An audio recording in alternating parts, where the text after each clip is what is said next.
nouvelle vidéo. Aujourd'hui, dans cette vidéo, alors il y a un peu le soleil qui tape parce que c'est vrai que j'ai tourné très tard les vidéos. Là, il est 20h. Je suis complètement en décalage. Normalement, j'avais dû prévoir faire ça le matin, mais enfin bon, c'est pas le sujet de la vidéo. Le sujet de la vidéo, on va parler donc la mue. Voilà, la mue la plus classique qu'on connaît donc tous en terrario. Mais on va parler un petit peu des procédés, des mauvaises mues, des bonnes mues, comment il faudrait faire si votre serpent mue mal, lesquels substrats sont les plus adaptés. Voilà, on va parler un petit peu de tout ça, la fréquence de mue qu'on a aussi chez les juvéniles, les subadultes et les adultes, et différentes espèces aussi qu'on peut rencontrer des petits problèmes. Bon, tout d'abord, la mue chez un serpent, il change de peau. Il grandit tout au long de sa vie, il ne s'arrête pas de grandir. Le jour qu'il va être mort, bon bah, il grandit plus. Donc un serpent grandit tout au long de sa vie. Donc il va faire des mues régulièrement dès qu'ils sont petits, donc bébés. Au niveau subadulte, ils vont encore grandir assez vite et une fois qu'ils ont atteint une taille et un poids assez adapté, une fois adultes, ils vont moins muer, des fois tous les 2 mois, des fois tous les 3 mois, des fois tous les 6 mois. La mue est en rapport aussi avec la fréquence de nourrissage. Plus vous nourrissez votre serpent, plus il va muer régulièrement. Il ne faut pas avoir tendance à les surnourrir non plus parce que dès qu'ils sont petits, on entend toutes les 2 fois par semaine. Une fois, ça suffit largement. Dans la nature, ils ne mangent pas autant. Mais ayez une fréquence normale, quasi comme dans la nature, ce que je fais moi à peu près. Des fois, il y en a qui ne mangent pas pendant 15 jours, 3 semaines. Alors, je ne fais pas ça avec les juvéniles. Hein. Les juvéniles, je fais 1 fois par semaine, des fois 2 fois par semaine, mais ça dépend. La mue, donc si vous voulez, c'est comme si vous avez votre chaussure, donc votre pied, et vous essayez donc, votre pied est plus adapté à la taille de la chaussure par exemple, et vous poussez, et à un moment vous ne pouvez pas aller plus loin, donc il faudrait changer de chaussure. Bah eux, c'est ce qu'ils font, mais eux ils peuvent pas changer comme ça, donc ils changent au niveau de la peau. Alors je sais pas si mon explication est assez claire, mais contrairement à nous on peut changer comme ça, eux ils sont obligés de renouveler complètement leur peau, donc, et c'est là qu'ils grandissent. Il faut savoir qu'il y a les organes aussi qui grandissent, il y a la peau, les vertèbres, il y a tout qui s'allonge. Hein. C'est pas juste une simple peau et les organes sont les mêmes dedans, non, ça évolue aussi. Au niveau de la mue, comment procéder? Alors c'est vrai que j'ai eu beaucoup de questions il y a peut-être 2-3 mois, et des fois j'y ai pas répondu ou j'y ai répondu, mais des fois j'ai pas pensé à faire les sujets de vidéo. Alors, il serait préférable déjà d'humidifier votre terrarium au moins 1 fois par semaine. Ça va donner un taux d'hygrométrie qui est potentiellement qui aide le serpent à muer en cas de prévention. Les substrats les plus adaptés, on va y venir. Ce sont l'éclat de coco, le mieux. Voilà, j'ai eu que ça qui a très bien marché. Les copeaux pour rongeurs aussi qui marchent très bien. J'ai aucun problème avec toutes mes couleuvres américaines que je mets sur des copeaux pour rongeurs. Dépoussiéré, ça se passe très bien, il y a pas de problème de mue. J'humidifie pas, voilà, donc ils vont aller s'hydrater, ils vont aller boire, donc je veux dire, j'humidifie pas. Tout ce qui est Réjus, on entend beaucoup parler qui font des mauvaises mues, c'est vrai, ils font plein de lambeaux de mue, c'est la galère, il faut faire prendre des bains.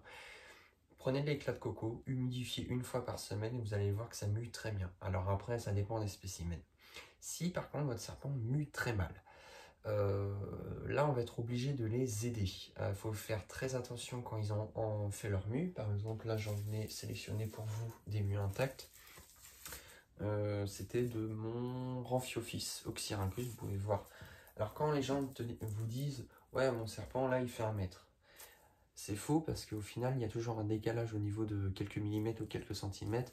Là c'était la taille avant et non pas la taille exacte de là. Voilà, c'est pas, faut pas se visualiser par rapport à la mue. Donc je les remets là. Il faut faire prendre un bain tiède, non pas froid ni trop chaud. D'ailleurs, là pourquoi je tourne la vidéo, parce qu'il y a ma femelle Boedon miniatus qui est en pleine mue, qui a mal mué depuis 2-3 jours. J'essaie de vaporiser, pour voir un peu si elle arrive. Là, elle m'a fait une mauvaise mue, donc là je suis en train de la tremper donc, dans un bain. Donc on va faire la vidéo comment aider votre serpent. Voilà, ça sera une vidéo un peu tuto pratique. Et voilà, alors surtout pendant la mue de votre serpent, ne les nourrissez pas. Voilà, ils sont déjà en stress total, ils voient rien, ils sont pas bien, donc c'est pas la peine de les nourrir, sinon ils vont faire des mauvaises mues. Donc des fois on ne le voit pas tout de suite, on donne une proie et puis on s'est aperçu 2-3 jours après qu'il est en mue, c'est pas grave, mais il faut pas faire pendant qu'il est en pleine mue, c'est très important. Deuxièmement, ne les manipulez pas du tout. Hein. Faut pas s'amuser à les sortir quand ils sont en pleine mue. Déjà, je vous explique qu'ils sont en stress total, ils ne voient pas. C'est pas la peine. Voilà. Humidifiez de temps en temps. Que dire de plus? Vous pouvez mettre un peu plus la gamelle d'eau vers le point chaud pour faire un taux d'hygrométrie un peu plus élevé. Je vous le conseille pas, ça apporte plein de bactéries. Déjà, c'est sujet quand on humidifie, des fois des problèmes pulmonaires. Donc voilà. Donc là, on va passer à la vidéo que j'enlève sa mue et on va parler en même temps. Donc là, voilà le bac d'eau que je vous ai dit que j'ai mis ça. Et donc, comme ça, elle s'immerge un petit peu pour commencer un petit peu légèrement à décoller, humidifier plus la peau, donc la mue. Et là on va y aller tranquillement, il faut y aller tranquille. Vous pouvez voir que elle a bien commencé là, et regardez, vous appuyez pas fort. D'habitude elle est très mordeuse, je vais peut-être me faire mordre en vidéo. Donc après on prend comme ça, parce que vous allez bien voir, peut-être me rapprocher. C'est les voisins qui frappent. Et regardez, voilà, là elle fait des petits mouvements. Hop, on revient. Et vous voyez, il faut y aller doucement. Voilà. Donc là, vous voyez les petits mouvements au niveau des écailles ventrales. C'est tous les petits muscles. Voilà. Et il faut aller les aider, il ne faut pas les laisser comme ça. C'est très important pour eux. Voilà. Même si votre serpent, il est un peu con, il mord, ils savent un moment que c'est pour aller les aider. Peut-être que vous n'allez pas voir. Voilà. Bon, ça fait 2 jours, 3 jours que j'ai essayé de la vaporiser, ça n'a pas trop marché, elle n'arrivait pas, c'était galère. Et des fois ça arrive.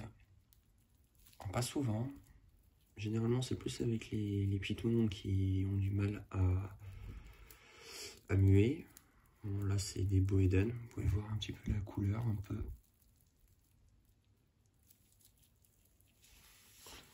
Peut-être lui faire plus un support, je sais pas si vous allez bien voir.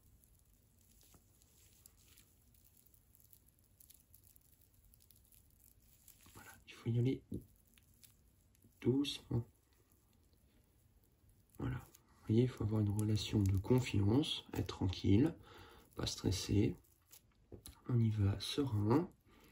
Voilà, donc que ce soit des bois ou des pitons, il faut y aller tranquillement. Par exemple, j'ai un opistoglyphe chez moi, donc le ramphio qui se retrouve dans le terrain à côté. Il avait fait un problème de mue.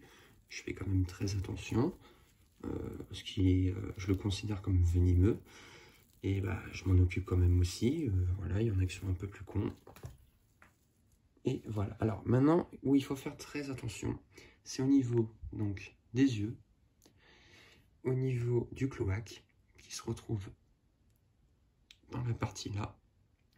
Voilà, vous pouvez voir donc une femelle Lignatus, à peu près comme elle me fait un bon 70. Voilà, elle est pas maigre, hein, elle se nourrit 1 fois par semaine. C'est des très bons mangeurs. Profitez-en tant que vous en voyez. Voilà, je vais essayer de me trouver peut-être une 2e femelle. Mais voilà, le petit tuto. Voilà, là on arrive sur la fin de la vidéo. Donc voilà, c'était pas sorcier, c'était pas compliqué. Donc je lui ai fait prendre son bain dans un eau tiède. Ça a décollé. Voilà, c'est comme je lui ai enlevé tout ça. Ouais, à peu près 50 cm à peu près. Et bah, tout s'est très bien passé. Donc voilà, il faut aller tranquillement. Faut pas appuyer très fort. Faut juste laisser partir. Et puis après, ils font leur mouvement pour pouvoir enlever la mue. Et puis bah après ça part tout seul et ils comprennent que c'est pour les aider qu'on est là et non pas pour les manger. Voilà, donc je vais quand même désinfecter les mains. Après, c'est quand même important, on sait jamais. Et puis bah, j'espère que la vidéo vous aura plu. Si la vidéo vous aura plu, bah abonne-toi, partage-la, like, et moi je te dis à la fois prochaine. Allez, salut!